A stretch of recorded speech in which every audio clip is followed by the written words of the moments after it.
नमस्कार बच्चों आज हम लोग पढ़ने वाले हैं धनात्मक विचलन और ऋणात्मक विचलन के बारे में। इसके पहले लेक्चर में पढ़ चुके हैं कि आदर्श विचलन क्या होता है और अनादर्श विचलन क्या होता है। पढ़ाए थे राउल्ट के नियम के आधार पे जो विलन होते हैं वो कितने होते हैं, दो प्रकार के। एक का नाम का था आदर्श विलन और एक का नाम का था अनादर्श विलन। पढ़ाए थे आदर्श विलन किसे कहेंगे, बताया था ऐसा विलन जो राउल्ट के नियम का पालन करता हो उसे बोलते कहें आदर्श विलन, और बताए थे ऐसा विलन जो राउल्ट के नियम का पालन न करता हो उसे बोलते कहें अनादर्श विलन। आ जाओ एक चेक कर, कौन सा चेक करना है हमें, अनादर्श विलन। तो बताए थे अनादर्श विलन में जो विलन का कुल वाष्प दाब होता है, जो विलन का कुल वाष्प दाब होता है वह विलन में उपस्थित प्रत्येक द्रवों के वाष्प दाब के बराबर नहीं होता है। पढ़ाया कि नहीं पढ़ाया गया था, एक क्लियर था नहीं था। अगर ये मान लो बराबर नहीं है, अगर ये बराबर नहीं है तो हो सकता हो जो विलन का कुल वाष्प दाब है, हो सकता हो जो विलन का कुल वाष्प दाब हो इन दोनों से क्या हो, ज़्यादा हो या क्या हो, कम हो। क्लियर है नहीं क्लियर है। हमने कहा अनादर्श विलन में क्या बताए थे, आपको बताए थे कि किसी विलन का कुल वाष्प दाब विलन में उपस्थित उसके प्रत्येक द्रव के वाष्प दाब के योग के बराबर नहीं होता है। अगर मान लो विलन का कुल वाष्प दाब इसके इन दोनों के योग के बराबर ना हुआ तो बराबर भैया ना हुआ तो हो सकता हो क्या हो जाए, ज़्यादा हो जाए या क्या हो जाए, कम हो जाए। क्लियर है, बताओ आ जाओ। अब इसी के आधार पर अनादर्श विलन होते हैं कितने प्रकार, दो प्रकार के। तो अनादर्श विलन दो प्रकार के होते हैं, एक का नाम होता है कौन सा, धनात्मक विचलन, और एक का नाम का होता है ऋणात्मक विचलन। पहले आइए जानते हैं हम कि धनात्मक विचलन किसे कहेंगे और ऋणात्मक विचलन किसे कहेंगे। तो आओ, अगर आपसे कोई कह दे कि बताओ धनात्मक विचलन किसे कहेंगे तो क्या बताएंगे आप। यहाँ देखो धनात्मक विचलन क्या होगा, जो विलन का कुल वाष्प दाब होता है, जो हमने कहा जो विलन का कुल वाष्प दाब होता है वह विलन में उपस्थित प्रत्येक द्रवों के वाष्प दाब के, प्रत्येक द्रव के आंशिक वाष्प दाब के योग के से क्या होता है, अधिक। योग से क्या होता है, अधिक। क्लियर नहीं हुआ। हमने कहा जो विलन का वाष्प दाब होता है, जो विलन का कुल आंशिक वाष्प दाब होता है वह विलन में उपस्थित प्रत्येक द्रवों के आंशिक वाष्प दाब के योग से क्या होता है, अधिक होता है। यहाँ बराबर नहीं है ना, अनादर्श विलन में बराबर नहीं है, तो जब बराबर नहीं हो सकता हो सकता है क्या हो जाए, ज़्यादा हो जाए। जो विलन का वाष्प दाब है क्या हो जाए, ज़्यादा हो जाए, क्या हो जाए, कम हो जाए। तो धनात्मक विलन क्या होगा, विलन का जो वाष्प दाब होगा, विलन का जो कुल आंशिक वाष्प दाब होगा वो क्या होगा, ज़्यादा होगा। किस ज़्यादा होगा, विलन में उपस्थित प्रत्येक द्रव के आंशिक वाष्प दाब के योग से। खत्म करें तो कहेगा यहाँ पे धनात्मक विचलन किसे कहेंगे, बोलोगे ऐसे अनादर्श विलयन जिसमें विलन का कुल आंशिक वाष्प दाब विलन में उपस्थित प्रत्येक द्रवों के आंशिक वाष्प दाब के योग से क्या होता है, अधिक होता है। विलन में उपस्थित प्रत्येक द्रवों के आंशिक वाष्प दाब के योग से क्या होता है, अधिक होता है। ऐसे अनादर्श विलयन को हम लोग कहते क्या हैं, धनात्मक विचलन। ये खत्म करें, बताओ ये क्लियर है। धनात्मक विचलन आप लोगों को क्लियर नहीं हुआ। अब हम पढ़ने वाले हैं कौन सा, ऋणात्मक विचलन। अगर इसमें जो क्या है, विलन का कुल वाष्प दाब है, जहाँ लिखना यहाँ पीटी लिखा, जहाँ लिखना पीएस, जहाँ लिखना पीटी है, लिखना पीएस, वहाँ करा गया है ना, यहाँ पीएस लिख लो।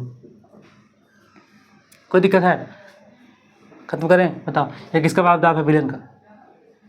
आओ अब आ जाओ यहाँ पीएस लिख लो, किसमें पीएस लिखाया गया था ना, बताओ।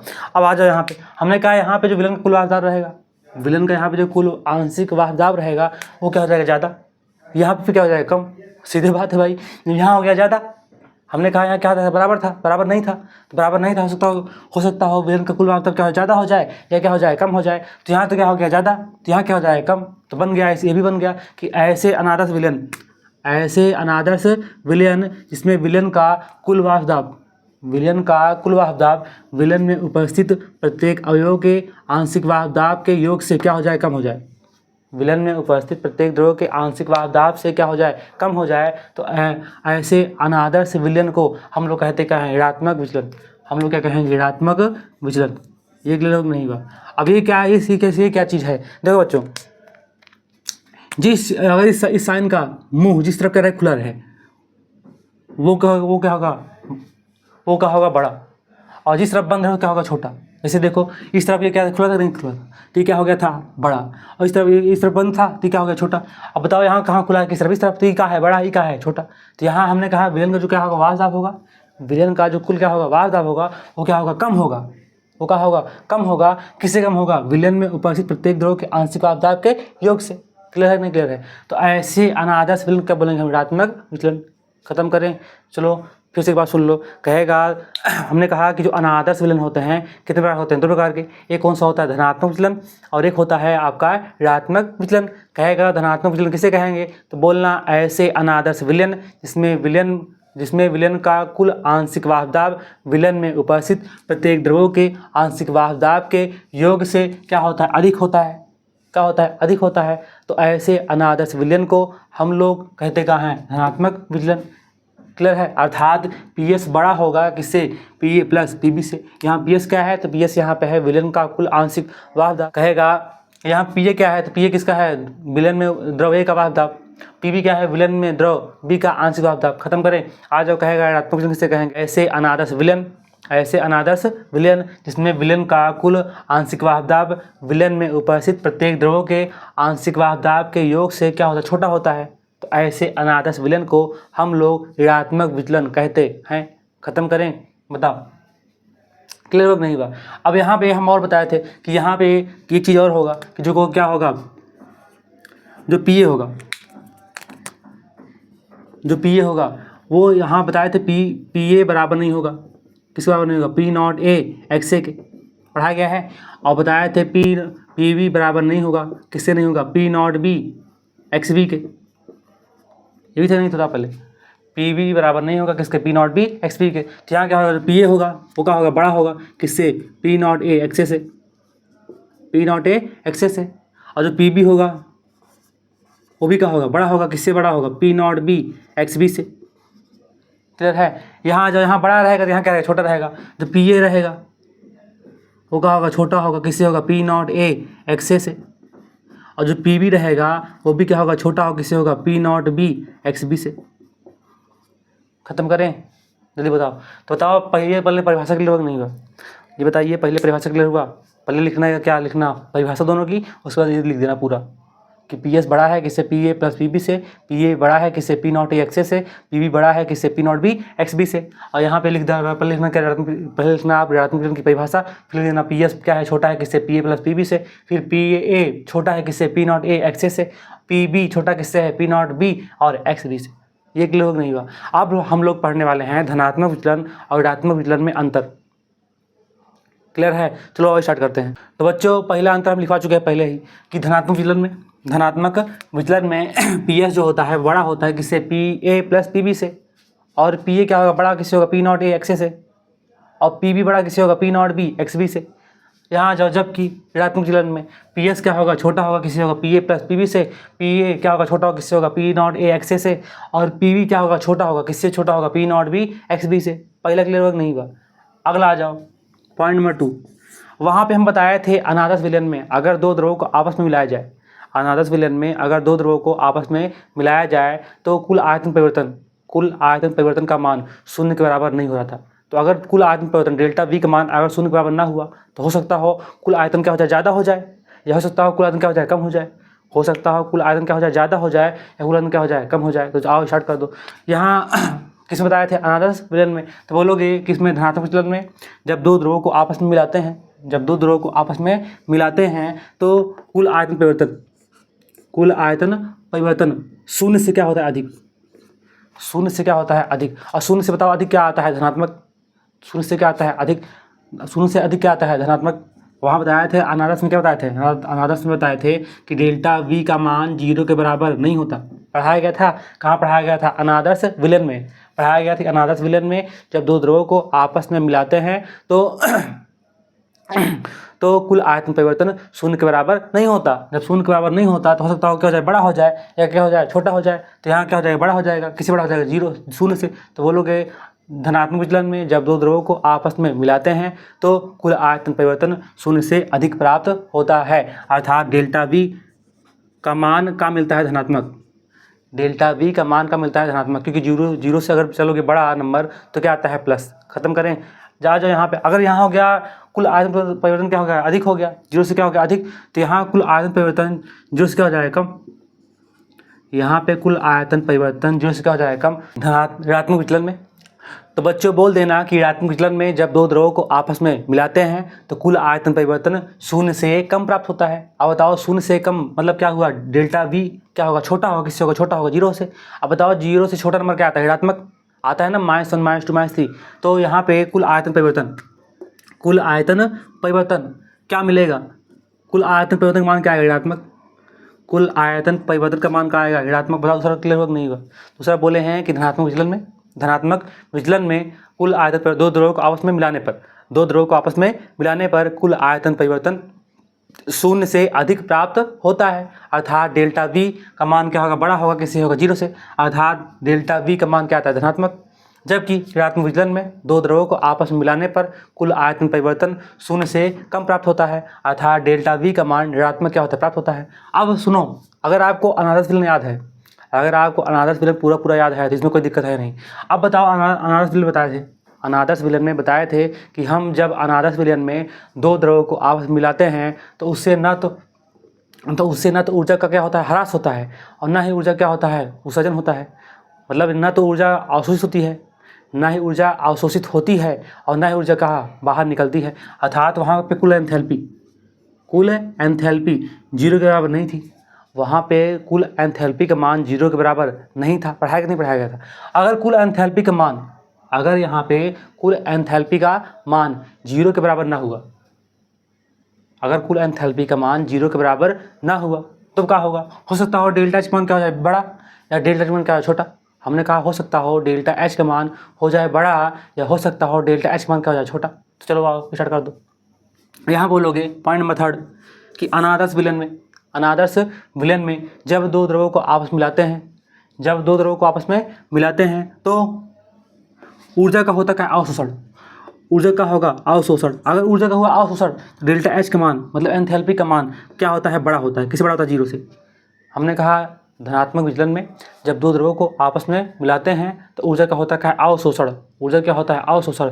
जिससे एंथैल्पी का मान का आता है? धनात्मक, अर्थात डेल्टा एच का मान 0 से क्या आता है? बड़ा, और डेल्टा एच का मान क्या हो जाएगा? धनात्मक। यहाँ तो कोई दिक्कत। जबकि अनादर्श विलयन में दो द्रव्यों को आपस में मिलाने पर कुल एंथैल्पी का मान 0 से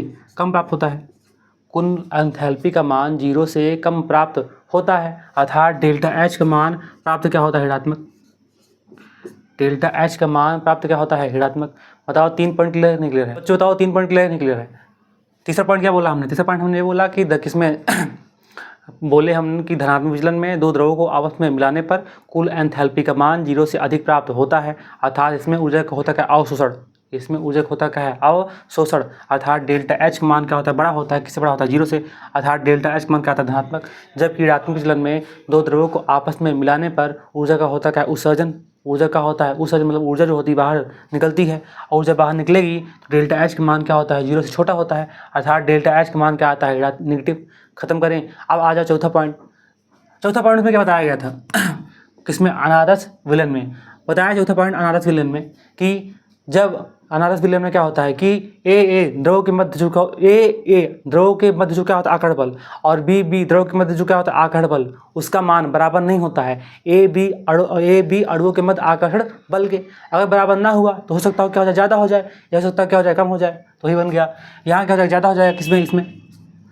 तो यहाँ बोल दोगे चौथा पॉइंट कि किसमें? धनात्मक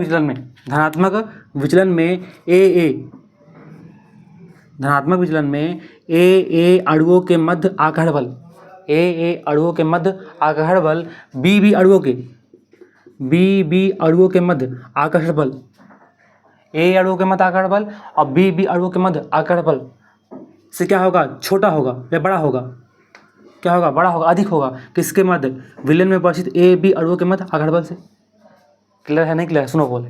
हमने कहा धनात्मक विचलन में विलयन में उपस्थित ए बी अणुओं के मध्य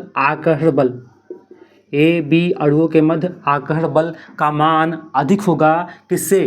ए अणुओं के मध्य आकर्षण बल और बी अणुओं के मध्य आकर्षण बल से। ए अणुओं के मध्य आकर्षण बल एवं बी अणुओं के मध्य आकर्षण बल से। खत्म करें। चौथा पॉइंट क्लियर नहीं हुआ? फिर सुन लो। हमने कहा कि किसमें? धनात्मक विचलन में विलयन में उपस्थित ए बी अणुओं के मध्य आकर्षण बल का मान अधिक होगा किससे? ए अणुओं के मध्य आकर्षण बल एवं बी अणुओं के मध्य आकर्षण बल से। खत्म करें। जबकि यहाँ जो चौथा पॉइंट बोल दोगे, यहाँ चौथा पॉइंट कि जबकि धनात्मक किसमें ऋणात्मक विचलन में, जबकि ऋणात्मक विचलन में ए विलयन में उपस्थित ए बी अणुओं के मध्य आकर्षण बल का मान, ए बी अणुओं के मध्य आकर्षण बल का मान क्या होगा? कम होगा किससे? ए अणुओं के मध्य आकर्षण बल से एवं बी अणुओं के मध्य आकर्षण बल से। ए अणुओं के मध्य आकर्षण बल से एवं बी अणुओं के मध्य आकर्षण बल से। चौथा पॉइंट क्लियर नहीं होगा? बताओ चौथा पॉइंट अगर उसमें ये याद किए हैं आप तो ये किसका याद किए हैं? अगर आप अनादर्श का याद किए हैं तो ये धनात्मक ऋणात्मक का आपका याद हो जाएगा। पता है क्लियर होगा नहीं हुआ? चौथा पॉइंट फिर सुन, हमने बोला क्या बोला? हमने कहा चौथा पॉइंट हमने क्या बोला, फिर सुन लीजिएगा। चौथा पॉइंट हम क्या बोले हैं कि धनात्मक विचलन में ए बी अणुओं के मध्य आकर्षण बल का मान अधिक होगा किससे? ए अणुओं के मध्य आकर्षण बल से एवं बी अणुओं के मध्य आकर्षण बल से। जबकि ऋणात्मक विचलन में उपस्थित ए बी अणुओं के मध्य आकर्षण बल का मान कम होगा किससे? ए अणुओं के मध्य आकर्षण बल से एवं बी अणुओं के मध्य आकर्षण बल से। खत्म करें। अब बच्चों हम जान लेंगे क्या जानेंगे एग्जाम्पल किसका? धनात्मक विचलन का और किसका? ऋणात्मक विचलन का। तो बच्चों हम लोग जानते हैं पाँचों पॉइंट में हम जानेंगे क्या? एग्जाम्पल। देखो कहेगा बताओ धनात्मक विचलन का एग्जाम्पल कौन कौन सा है, तो क्या बताना? Ethanol plus acetone. ये क्या कौन दिखाती है? इसका विचलन अगर लोगे क्या दिखाएगा? धनात्मक विचलन। और आ जाओ कहेगा मेथेनॉल और जल और एथेनॉल और कौन? जल। एथेनॉल और जल एग्जाम्पल किसके हैं? धनात्मक विचलन के। ऐसे बहुत सारे इत्यादि हैं और बहुत सारे हैं। आज यहाँ पे कहेगा बताओ ऋणात्मक विचलन का एग्जाम्पल तो बता दीजिएगा। जल और एसियल का विचलन क्या है? क्या दिखाता है? ऋणात्मक विचलन। अगला आ जाओ जल और नाइट्रिक अम्ल, ये भी विचलन क्या दिखाएगा? ऋणात्मक विचलन। अगला आ जाओ कहेगा मेथिल क्लोराइड और एसीटोन, ये भी क्या दिखाएगा? धनात्मक विचलन। बताओ कि क्लियर हो नहीं हुआ? इसको आप याद कर लो। पहला हमने क्या बोला है? एथेनॉल प्लस एसीटोन बोला है। पहला बोला है एथेनॉल प्लस एसीटोन, दूसरा बोला है मेथेनॉल प्लस जल, फिर तीसरा बोला है एथेनॉल प्लस जल। किसका एग्जाम्पल है? धनात्मक विचलन का। यहाँ पे आ जाओ, यहाँ बोला गया है पहला वाला जल और एसियल, दूसरा बोला गया है जल और नाइट्रिक अम्ल, तीसरा बोला गया मेथिल क्लोराइड और एसीटोन इत्यादि। और कई सारे एग्जाम्पल हैं। तो आप लोग ये बताइए पहले आपको धनात्मक विचलन और ऋणात्मक विचलन क्लियर हो नहीं हुआ? और उन दोनों में अंतर क्लियर हो नहीं हुआ? एक बार अंतर हम फिर क्या होते हैं। पहला कहेगा धनात्मक विचलन किसे कहेंगे? तो बोलोगे कि ऐसे अनादर्श विलयन जिसमें विलयन का कुल वाहक दाब विलयन में उपस्थित प्रत्येक द्रव्यों के वाहक दाब से क्या होता है? अधिक होता है। तो ऐसे अनादर्श विलयन को हम लोग कहते हैं धनात्मक विचलन, अर्थात PS बड़ा होगा किससे? होगा PA प्लस PB से, और PA बड़ा होगा किससे? होगा P नॉट A XA से, PB बड़ा किससे होगा? P नॉट B XB से। जबकि ऐसे अनादर्श विलयन जिसमें विलयन का कुल आंशिक वाहक दाब विलयन में उपस्थित प्रत्येक द्रव्यों के आंशिक वाहक दाब से क्या होता है? छोटा होता है या कम होता है। ऐसे अनादर्श विलयन को हम लोग बोलते क्या हैं? ऋणात्मक विचलन। जैसे अर्थात PS क्या होगा? छोटा होगा किससे? होगा PA प्लस PB से, PA छोटा किससे होगा? P नॉट A XA से, और PB क्या होगा? छोटा किससे होगा? P नॉट B XB से। पहले ख़त्म करें। अगला आ जाओ पॉइंट नंबर 2। तो बोल दोगे कि अंतर बताना है, तो बोल दोगे धनात्मक विचलन में दो द्रव्यों को आपस में मिलाने पर कुल आयतन परिवर्तन का मान 0 से अधिक प्राप्त होता है, अर्थात डेल्टा V क्या होता है? बड़ा होता है। किससे होता है? 0 से, अर्थात डेल्टा V का मान आता है धनात्मक। जबकि ऋणात्मक विचलन में दो द्रव्यों को आपस में मिलाने पर कुल आयतन परिवर्तन 0 से कम प्राप्त होता है, अर्थात डेल्टा V का मान क्या प्राप्त होता है? ऋणात्मक। डेल्टा V छोटा किससे होता है? 0 से, और डेल्टा V क्या होता है? ऋणात्मक होता है। अगला आ जाओ, हमने कहा पॉइंट नंबर 3। तो पॉइंट नंबर 3 क्या बताया कि धनात्मक विचलन में जब दो द्रव्यों को आपस में मिलाते हैं तो ऊर्जा का होता है अवशोषण, उसमें होता है अवशोषण, अर्थात डेल्टा H का मान कुल एंथैल्पी का मान 0 से अधिक प्राप्त होता है, जिससे होता क्या है? बड़ा, अर्थात एंथैल्पिक मान आता क्या है? धनात्मक। जबकि ऋणात्मक विचलन में जब दो द्रव्यों को आपस में मिलाते हैं तो ऊर्जा का होता क्या है? ह्रास, ऊर्जा का होता क्या है? उत्सर्जन, ऊर्जा निकलती क्या है? बाहर, अर्थात डेल्टा H का मान 0 से क्या छोटा होता है, अर्थात डेल्टा H का मान कुल एंथैल्पी का मान क्या प्राप्त होता है? ऋणात्मक। अगला बताया चौथा पॉइंट कि धनात्मक विचलन में ए अणु के मध्य आघर्षण बल बी अणु के मध्य आघर्षण बल से क्या होता है? ए बी अणु के मध्य आघर्षण बल का अधिक होता है। जबकि किसमें, ऋणात्मक विचलन में। हमने बताया कि ए बी अणुओं के मध्य विलयन में उपस्थित ए बी अणुओं के मध्य आकर्षण बल का मान कम होता है किससे, ए अणुओं के मध्य आकर्षण बल से और बी अणुओं के मध्य आकर्षण बल से। फिर 5 बताए क्या एग्जाम्पल, 5वें में एग्जाम्पल बताए हम, क्या बताया, जैसे ले लो एथेनॉल प्लस एसीटोन, दूसरा ले लो कौन सा आप, दूसरा ले लीजिएगा मेथनॉल प्लस जल, तीसरा ले लीजिएगा एथेनॉल प्लस जल। ये एग्जाम्पल किसके हैं, धनात्मक विचलन के। आज यहाँ बताओगे 5 पॉइंट बता दीजिएगा कि जल और HCl, दूसरा जल और नाइट्रिक अम्ल, तीसरा मेथिल क्लोराइड और एसीटोन, ये किसके एग्जाम्पल हो गए, ऋणात्मक विचलन के। तो आई थिंक आप लोग को कौन सा धनात्मक विचलन और ऋणात्मक विचलन में अंतर क्लियर हो चुका होगा। अब हम लोग पढ़े थे उसमें क्या पढ़े थे, ग्राफ, किसमें, धनात्मक में, और किसमें पढ़े थे ना, किसका, राउल्ट के नियम का पढ़े थे हम लोग, राउल्ट के नियम का क्या पढ़े थे, ग्राफ। और राउल्ट के नियम का ग्राफ हम बनवाए थे, राउल्ट के नियम ग्राफ कब बनवाए थे, जब पी क्या होगा था, बराबर था, जब पी क्या था, बराबर था किससे, किससे, पी बराबर था P0 A XA के, और पी बराबर किसका था, P0 B XB के, और PS बराबर था किससे, PA प्लस PB से। तब हम ग्राफ बनवाए थे किसका, राउल्ट के नियम का। क्लियर है। और यही वही वाला ग्राफ कहाँ बन जाएगा, आदर्श विलयन में।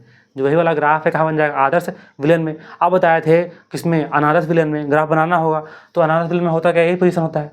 ये सब कंडीशन किसकी है, अनादर्श विलयन की। ये सब कंडीशन है किसकी है, अनादर्श विलयन की। तो बताओ, ये बताओ अनादर्श विलयन ग्राफ बनवाए हैं, नहीं। तो अब हम पढ़ेंगे, हम लोग बनाएं क्या ग्राफ, किसका ग्राफ बनाएं, धनात्मक विचलन का और किसका, ऋणात्मक विचलन का। तो चलिए ये बनाते हैं। तो बच्चों ये बताओ पहले धनात्मक विचलन में पी क्या था, बड़ा था किससे, P0 A XA से। PB क्या था, बड़ा था किससे, P0 B XB से। और PS बड़ा था किससे, बड़ा था, PA प्लस PB से। यही था। यहाँ पे आ जाओ, यहाँ बताए थे कि ऋणात्मक विचलन में जो क्या था, PA था, छोटा था किससे, P0 A XA से। PB था, छोटा था किससे था, P0 A XA से। P0 B XB से करवाए थे। और जो कौन था, PS था, कौन था, PS था, वो भी क्या था, छोटा था किससे था, PA प्लस PB से। ये क्लियर है। चलो पहले आओ बनाते हैं राउल्ट के नियम का ग्राफ जो बनवाया गया था। पहले आओ इसको बनाते हैं।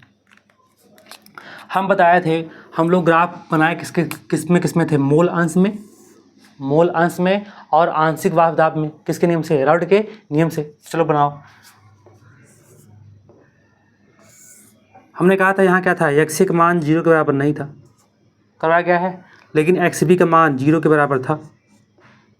XA का मान 0 के बराबर नहीं था, XA का मान 0 के बराबर नहीं था और XB का मान 0 था, XB का मान 0 था।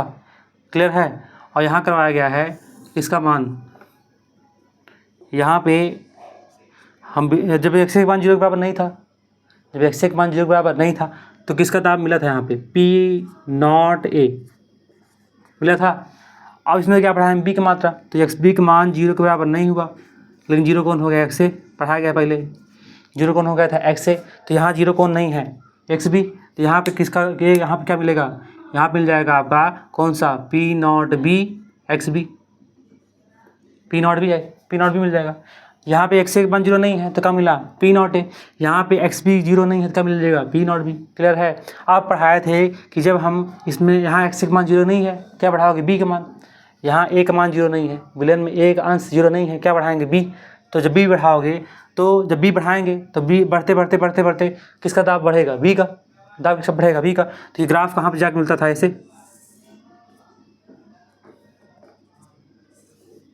मिला था, ऐसे बताओ, ग्राफ ये मिला था। ये ग्राफ किसका था, ये ग्राफ था आपका P0 B बराबर क्या था, P0 B उल्टा कर दी, PB बराबर, ये था PB बराबर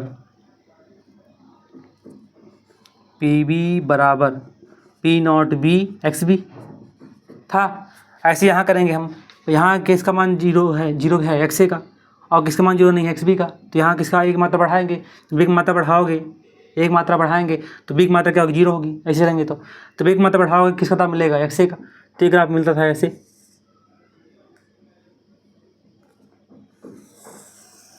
बना था। और ये ग्राफ किसका था, ये ग्राफ था किसका, इसको हटा दो, मत लिखो अभी, रहने दो। आप लोग जान रहे हैं वैसे ही। हमने कहा ये लाइन कौन थी, ये लाइन थी आपकी पी वी बराबर P not B X B, और ये लाइन किसी थी, ये लाइन थी आपकी कौन सा ये पी ए बराबर किससे पी नॉट ए एक्स ए का। और बताओ ये लाइन कौन थी, ये लाइन थी आपकी था क्या पी एस बराबर P A plus P B के, यही था नहीं था। लेकिन यहाँ पे क्या है, यहाँ पे है जो पी बी है बड़ा है, जो पी बी है क्या है बड़ा है, किससे बड़ा है P not B X B से।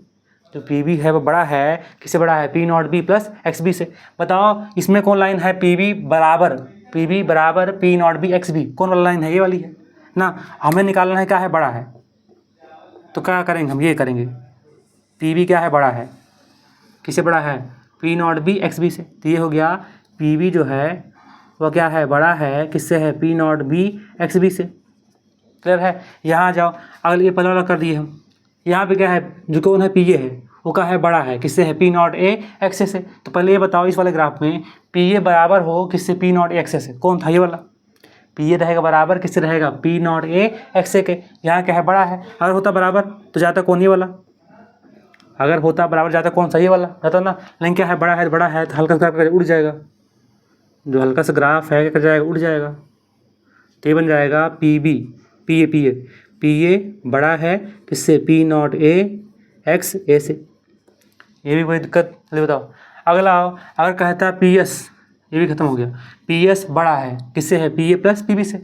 अगर इसमें कहा गया हो तो पूछा जाता कि बताओ पी एस बराबर हो P A plus P B से, कौन ग्राफ है ये वाला था ना, ये पी टोटल इसे कहते पी टोटल पी टी तो कौन आएगा ये वाला। लेकिन यहाँ क्या है बड़ा है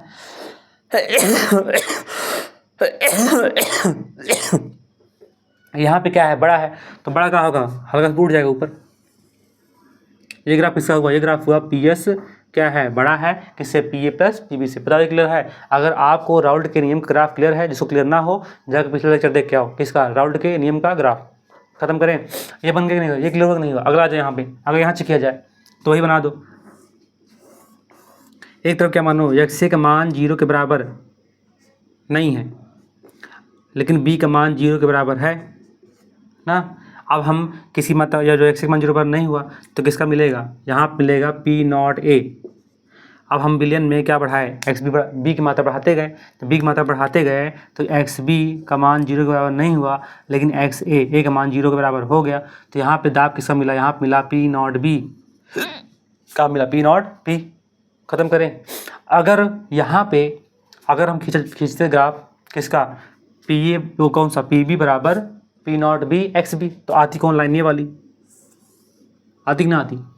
अगर खींचते कौन सा पी ए बराबर यहाँ है पी ए बराबर पी नॉट ए एक्स ए का, तो कौन लाइन आती है ये वाली आती, बताओ।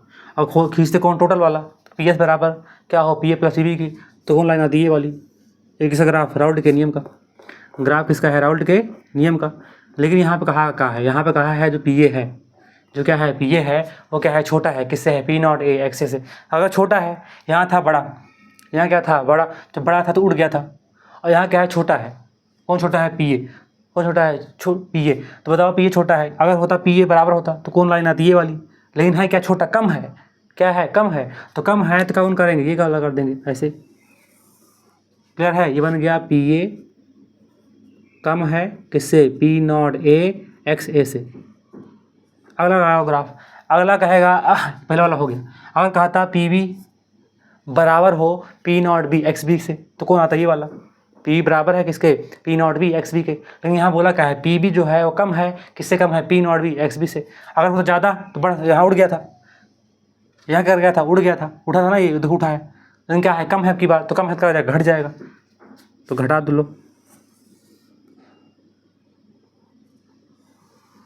क्लियर है। ये बन गया किसका, ये बन गया आपका पी बी कम है किससे P not B X B से।